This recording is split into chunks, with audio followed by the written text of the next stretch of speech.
I'm Dennis Anderson along with Julie Zenner, and here's what's coming up on Almanac North. The city of Duluth is considering 7 proposals regarding the future of Lester Park Golf Course. The city wants to bring the property back into the black after several years of losses. The Western Lake Superior Sanitary District has a plan to turn its methane waste product into energy that could power the plant into the future. And we'll have the latest business update and a story that was making news 25 years ago. Stay right where you are. Almanac North is next.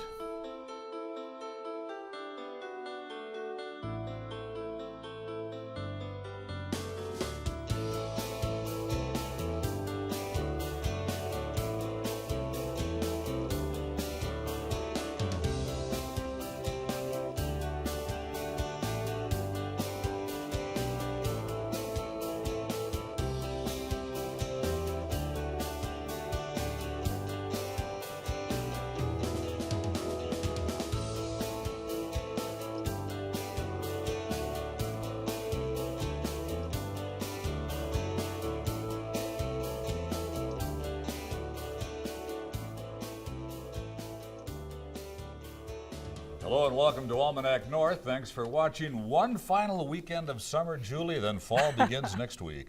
Well, I hear that it's going to feel like summer into next week. I think it's going to be like in the 60s most of next week. Won't that be great? Yeah, huh? that will be Okay, great. might as well get started. All right, thanks, Denny. The golf season is nearly over here in the region as the leaves begin to change and golfers put their clubs away for the year. The off-season could prove crucial for Duluth's Lester Park Municipal Golf Course, which has lost hundreds of thousands of dollars over the past few years. Due to those losses, the city has invited developers to make proposals for future use of the golf course. This week, city officials are looking over the 7 proposals that came in. And joining us to talk about the proposals is Daniel Fanning, the city's Communication and Policy Director. And Daniel, thanks for coming in. My pleasure. Thanks for having me. Lots of concern that the golf course will be closed. Right. Is that the direction that the city seems to be heading in at this point? I'm glad you asked that question because there is a lot of misinformation out there. And what we wanted to do was start off by just leaving all options on the table. And we opened up this process very broadly, very strategically and intentionally, saying that we want to hear what people have in mind if they want to take over either the development of the course or management of the course. So we put out 2 different RFP processes, requests for proposals. And we received 7 back, 4 for management and 3 for development. So today we actually spent several hours meeting with the folks who put in proposals for development. And those development ranged from, one was closing down the course, the other 2 were either partial shutdown, maybe closing down 9 holes, leaving 18 open. And we met with all of them. At the end of the day, to answer your question, we ultimately determined that at least the mayor's intention as of right now is to make sure that golf remains at Lester Park, at least for the foreseeable future. That still may mean there's going to be some changes necessary. We're just losing too much money. That said, we're looking at possibly leaving open at least 18 holes, if not all 27. But we do need to make some changes. But at this time, we're committed to keeping golf open at Lester Park. I think the question needs to be asked, is Enger also losing money? Enger is losing money, but Lester much more so. So just last year, Enger lost about $40,000. Lester lost about $240,000. So we just know that's not sustainable. So that's why we put all options on the table. And in addition to those just revenue losses, we know that there's huge capital improvements necessary at both courses. And of course, the city, like any city, we just can't afford to invest $14, $15, $16 million at both courses. So what we want to do is try to at least stop the bleeding, particularly at Lester, because of course they're losing more money. And then we can look at some potential improvements at both courses. What's the cause of the decline? Are people just losing interest in golf, or we have really nice private facilities that people are choosing instead? It's a number of factors, and definitely the decline in participation in golf nationally, it definitely contributes to that. Of course, not only do we have that national trend going down, but of course the weather in Duluth isn't always conducive to golf. You know, we only have a couple of months available. And there's just a number of factors, but that's certainly one of them. The grounds at Lester is in great shape. It's a beautiful course, but we all know that it needs some work. So it's all those factors that lead into it. And we're looking at, in 2006, there was 88,000 rounds of golf played. And last year there were 63,000 rounds of golf played. So this is going down at a pretty rapid pace, and our debt's going up at a pretty rapid pace. So the mayor knew we had to do something. Now, a couple of years ago, Duluth passed a park tax. Right. Does that money go to the golf courses, or could some of that money be directed toward improving those facilities? That's a potential that's on the table, but having said that, given the amount of debt that it's incurring, and so just the annual debt adds up every year. So now it's to the point where it's about $1.5 million. And there's just a few years ago that was actually in the profits, and now we're down almost $1.5 million just as a golf debt. So Sure. it's just not sustainable. A lot of money. Right. Yeah. How common is it for a community the size of Duluth to have not one but two public golf courses? It's fairly common, and what we're seeing is the national trend, and we were just talking about this today, is the national trend, unfortunately, is that some of these courses are closing, or at least closing some holes, and that's why we wanted to look at the potential of doing that. So a couple of these proposals did say we're committed to keeping golf open, but maybe that's only 18 holes at Leicester. And that's an option that's still on the table, but we do want to Sure. be committed to keeping Leicester and Anger open as long as possible. Can you talk to us about the future of the West Duluth Sports Corridor? Absolutely. What's That- happening there? And that's another request for proposals that we put out there. It's an area that we have a lot of growth and development. Of course, the mayor and I and others went down to the legislature with the support of our delegation. We got authority to enact this half and half tourism tax. And because of that, we're really excited about the potential in West Duluth. And the area that we're really largely excited about is this sports corridor, which is Wheeler and Wade and the Clyde and the Heritage Center. And there's just so much activity there. What we want to do is just kind of connect those pieces. So we put out a proposal for a contractor to come in and look at it and just kind of help design that area. And there's so much potential there. How can we take better advantage of the tennis courts and the parking lots and the softball fields, maybe add more baseball fields, more tennis courts. Bocce is a huge sport there. How can we just incorporate all that and make it into really a sports corridor? And that process is still open. It'll be open until early October, so if folks have ideas or are interested, they should certainly check out that RFPs on the city's website. Do you see that a lot of opportunities are being missed right now for interaction between those facilities out there? I think there is some missed opportunity, but more so there's just huge potential. And there's so much activity. In the summer in particular, of course, with softball and bocce, and there's a skateboard park, and there's tennis, and the Huskies are increasingly popular. And then, of course, with the Heritage now, I mean, there's so much activity there with hockey and football and soccer and everything else. If we can connect all those dots together and possibly even add additional amenities, there's no reason that can't be just a huge hotspot, which would be a huge boon for West Duluth and Lincoln Park. And there's just so much potential there, Sure. so we're really excited about that. What's the condition of Duluth streets in terms of revenues available? We've had a street tax recently passed. Is that going to bring in roughly enough revenues to keep us moving ahead? Now, simply put, as the mayor said, frankly, and I think all Duluthians know that, it's a step in the right direction, but the amount of money that we have right now is inadequate. So actually looking at the next year's budget proposal that the mayor just introduced a couple weeks ago, he proposed another $400,000 for additional street repairs going into next year. The council may change that to even more, but we know that, to answer your question, it's an inadequate amount, but it is a step in the right direction. Will the street tax have to be raised? It's a possibility. What we're also trying to do is figure out the casino litigation, and there's other issues on the table. So what we're just trying to do is get through the next couple of years. We know, again, the status quo wasn't good enough. We need to make additional improvements in what we have been doing. So this summer we did do a little bit more work than we were able to do last summer, and we're confident, especially with this additional $400,000, that we'll be able to do even more work next year. Does it solve all the problems? No, but again, it's a step in the right direction. You mentioned the casino litigation. Any updates on where that is right now? There's really not or- at this time. I know there's a couple of potential cases coming up in the fall, and there's not much of an update, unfortunately, at this time. And as far as the mayor's budget and the impact on property taxes, Right. where do you see that being? His budget proposal was extremely modest. He had a 0% general levy increase and a 1.6% operation levy increase. So it's a very, very modest increase. It's barely keeping up with inflation. And again, that's largely thanks to $400,000 additional funds for city streets, which more and more people are asking for. And just, of course, keeping up with the rising cost of public safety and a lot of issues that people agree Yeah. with. So it's a very modest increase. And it keeps in line with what our mayor's been doing for years and years, is just keeping a responsible budget, very minimal increase this time around. And overall, it's gotten a lot of support. We're really not seeing a population growth in Duluth. We seem to be fairly stagnant there.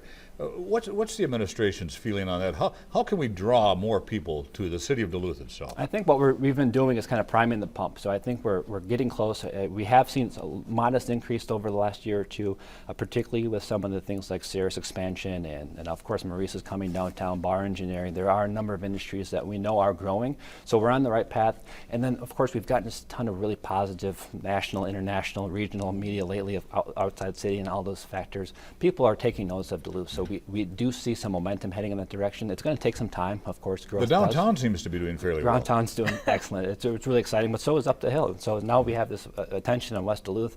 We're confident that we can see some growth there while also keeping and retaining the character that they currently have. So we believe that we're heading in the right direction. It's going to take a little bit of time, but the ship's pointing in the right direction. Anytime people talk about the population in Duluth, they talk about the interest in attracting young professionals. You're a young professional. Absolutely. What's Duluth doing well, and what needs to be done yet Well, I to bring think more people in? Absolutely, and I think you see more and more people like myself who came here for college and just absolutely fell in love with the area, who are deciding to stay here, and that wasn't the case 10 or 15 years ago. And I do credit the mayor and the city council and community leaders who have stepped up. Maurice's is a perfect example of that. When they chose to invest in downtown Duluth, more and more people are finishing college up here. It's deciding to stick around, and even if they're not coming for college, they're coming for the lifestyle, and they're coming for the amenities, they're coming for the bike trails and the hiking trails and all the wonderful things that we have in the city, because they don't like the commutes in the Twin Cities, or the traffic, or all the other factors. So more and more we are seeing young professionals stay here. We just celebrated the newest batch of 20 under 40 this week, and it's just another example of how our community is doing a good job of highlighting the young people and the work that they're doing in this community. So it's very exciting. Yeah, the sad thing is they used to be my peers, and now I look at them and who are these people? right.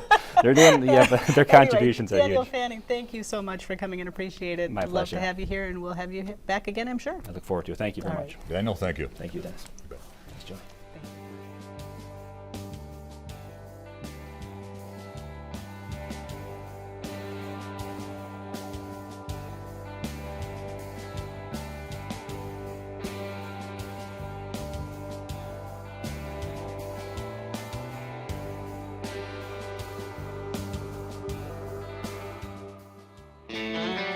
Now, let's dig into our news file archive for a look at what was making news 25 years ago this week.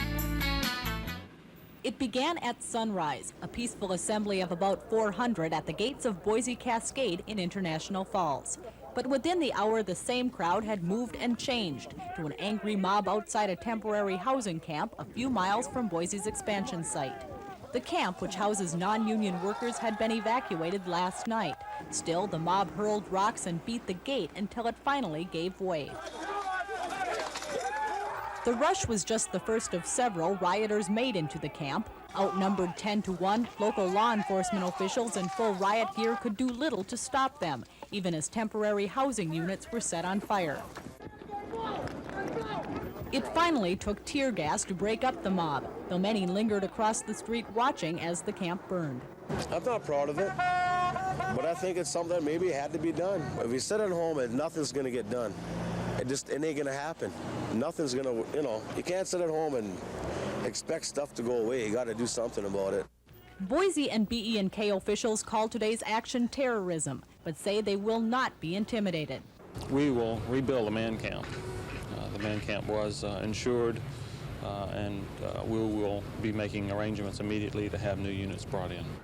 Garrick says work on the expansion project will continue and may even finish ahead of schedule in spite of the violent outbursts. In International Falls, Julie Zenner, KDLH News.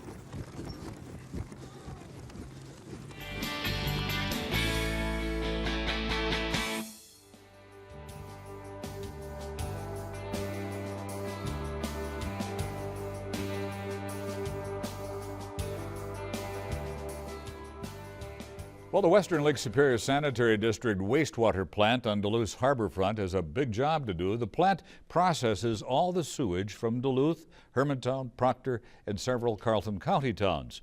Now, it takes a lot of energy to turn that effluent into a liquid clean enough to be discharged into the St. Louis River. But now the WLSSD has a plan that could take a byproduct of the process and turn it into energy to power the plant. Joining us to talk about the plan is Marianne Bohren, Executive Director of the WLSSD. Carrie Clement is the Supervisor of Engineering at WLSSD, and Karen Anderson is WLSSD's Director of Community Relations. Thank you all for being here. And Marianne, maybe you could talk a little bit about what the board is planning, or at least looking deeply into at WLSSD. Absolutely. One of the things that the board has been very involved in with staff is strategic planning. And part of our strategic planning for our wastewater business was looking at what opportunities do we have from an energy standpoint, both to produce our own and also to reduce and keep costs affordable for the customers that we service. And so part of that strategic planning process really identified this wonderful opportunity that we have to utilize biogas that we produce in our anaerobic digesters and turn that into electricity that we can use directly to power our facility. This plan sounds like it could take a while to carry to fruition. Where are you in the plan now? We've just finished the planning process, looking at the 4 phases that we need to go through in order to get to the point of being close to energy self-sufficient.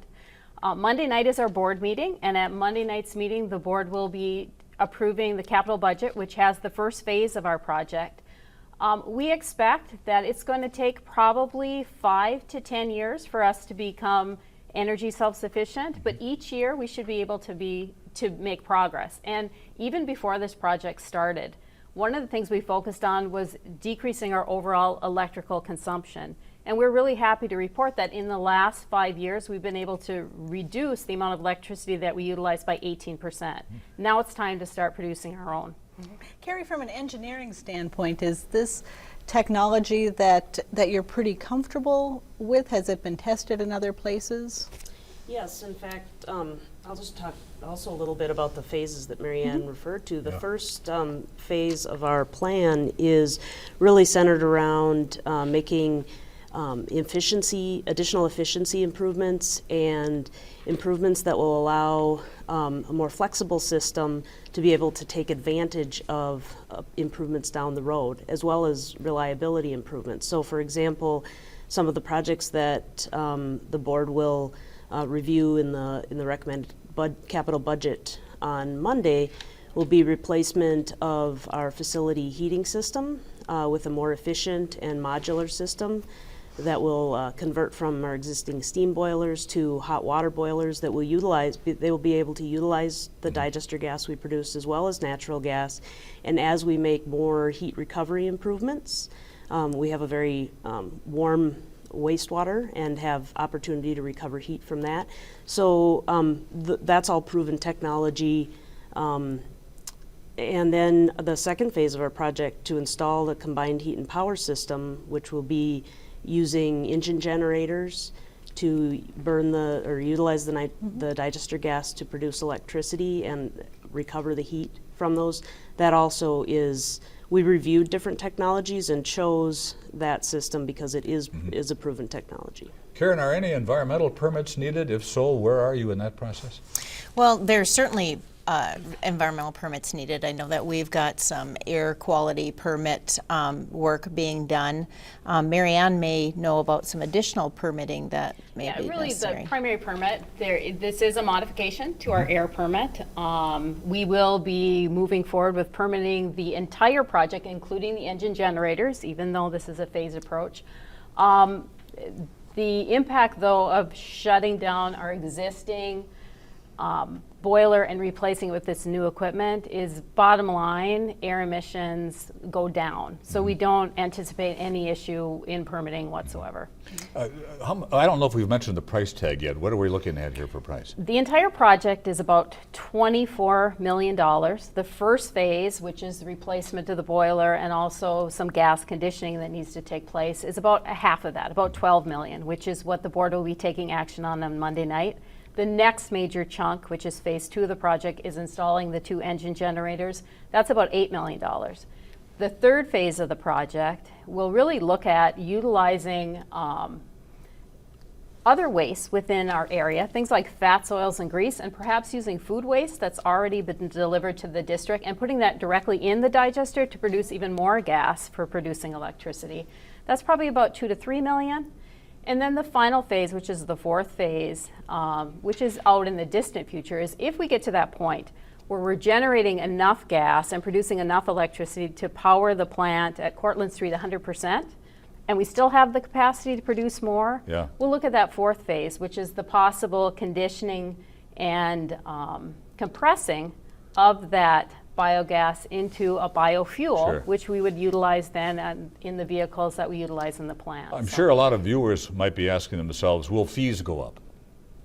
Well, part of the reason that we're doing this is to make sure that fees don't go up. Now, again, there's a large capital cost associated with this, but part of our strategic planning is also looking at 10-year financial planning. And we've accounted for that as we're looking at what our capital investments are. When you look at the fact that over 20% of the overall cost is purchased electricity, as this project produces more and more of our own electricity, we hope that not only will costs not go up, but hopefully they'll stabilize well into the future. With electricity being 20% of our wastewater treatment costs, all of our wastewater treatment costs, that equates to about $3 million a year. And that's a big hit for us, and particularly we have seen 53% increases in our electrical rates over the last 8 years. And so it's the responsible thing for us to be looking at how can we control this cost, because we know that the electrical utilities have their goals and their regulations that they're falling under and having to make bigger and bigger capital investments. So right now the technology is there to help you control that cost. That's right. And you asked the question too, Julie, about whether or not this is new technology and are other places doing this. You see this being done effectively and having these energy neutral facilities or self-sufficient and even selling power back into the grid in Europe and also in the newer treatment plants that are being built. It's trickier for an existing plant because of course our plant wasn't originally built with all of those efficiencies and technologies and everything that weaves together to make those things possible. And so it's a little trickier to kind of retrofit a plant, but it's absolutely possible. Carrie, of course, methane gas is a greenhouse gas that many people are concerned about. What happens to it now in the process? Is it going out into the environment? Right now, the methane gas, the digester gas actually consists of 65% methane and 35% carbon dioxide. And we utilize that gas now in our methane boiler to produce heat in the winter. And when we don't have that demand for heat, then it is wasted, it's flared off in a waste gas burner. What service area does WLSSD cover? You know, We are a wide service area, and probably a lot larger service area than people realize. The boundaries of the district are 530 square miles, so we service, we collect and service wastewater all the way up the North Shore and all the way to Carlton, including all of the major industries. And so, you know, we've got Duluth and Proctor, and then the district also, of course, has a solid waste authority, and we have an even larger service area.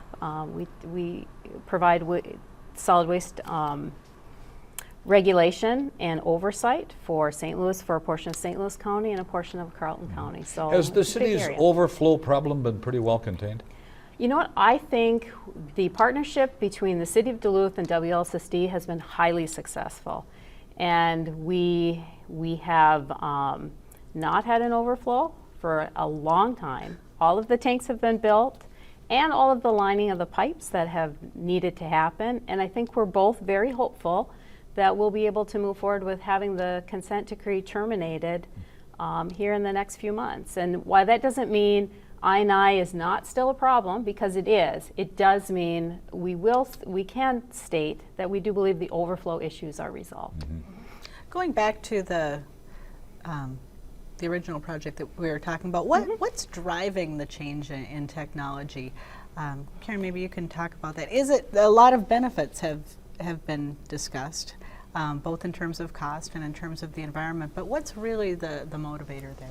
If you look at on a state level, you know, the state is looking for renewable sources of energy, and you know the state and their national goals and state goals, and there's even a process right now with the state of Minnesota that they're working with stakeholders of the combined heat and power process, and that might be utilities, it might be some regulators, might be other facilities such as ours, that they are trying to figure out how can they incent more of this and how can they make sure that the barriers to these kinds of projects are eliminated or at least reduced and managed. You know, these kinds of things are opportunities. They're the responsible opportunities, and so from our perspective, we are very concerned about making sure that wastewater services are affordable. A lot of times we think about the impact on residents, but also we serve major industries, and those industries compete globally. They create a lot of jobs in our areas, and so we have to make sure that we're maintaining affordable rates as well for those businesses and industries that want to continue to operate and provide jobs and keep the economy moving in our area. And are you working with Minnesota Power on this to? We are in make it conversations with Minnesota Power to determine, how is all this going to work together. Okay, thank you very much. Appreciate it. Great discussion. Thank you. Thank you for being here. Thank you. Thank you. Thanks.